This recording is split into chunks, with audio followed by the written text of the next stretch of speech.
So I found this morning, buried amongst old stuff. It's a story I did, Sunday Times, 2002, the INLA release tape confession by a 13-year-old informer.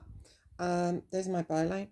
Um, I did that when I was living in Belfast, living in South Belfast, and my contact that I'd known for many years was in the INLA, and I spoke to my special branch contact, and he said, "Oh,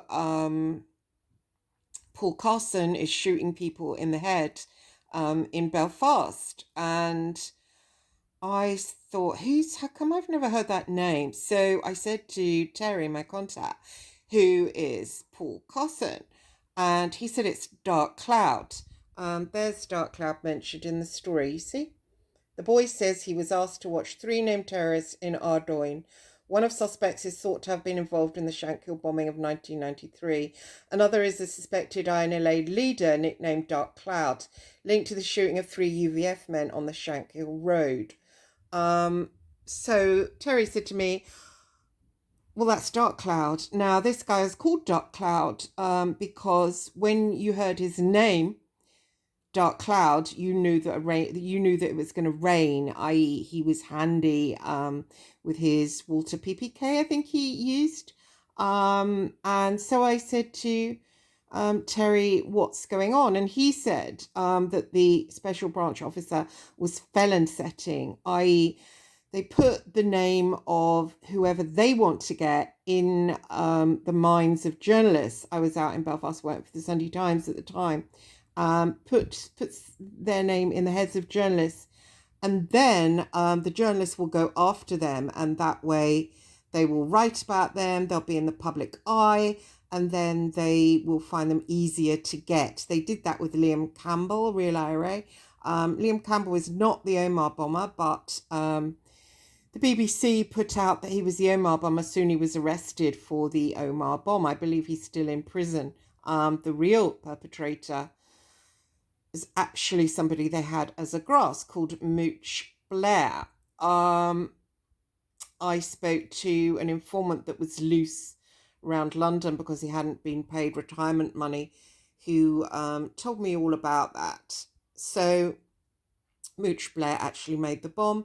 Mooch Blair, who shot down two guys in the middle of Newry eating ice cream, two cops eating ice cream. He became an agent for MI5, or MI6 actually, sorry, we're in Dundalk now, MI6, and he made the Omar bomb, according to Peter Dark, who spoke to me about the information that he was giving. He was a member of the Real IRA, also recruited by MI6. And then they came to London, and I did a story about that actually in the News of the World, that these agents were loose in London and threatening just to go to the press about everything, which they did. Then they disappeared, so probably dead right now. So what happened here? Terry then said, would you like to meet Dark Cloud? I, of course, said yes. So I had to get bundled in a car, laid down on the back, blindfold, take her to a safe house, and I met the Cloud, as he's known. It was pretty interesting. We sat in a empty room. There was a very small table, and I was sat opposite him. And he said, "What questions have you got for me?" Then he said, "I'll take you home in my car." So he took me home in the car, and that then ignited a relationship between both of us. And he would come around my house pretty late at night, tell me stories about what they were doing. And this was one of those stories.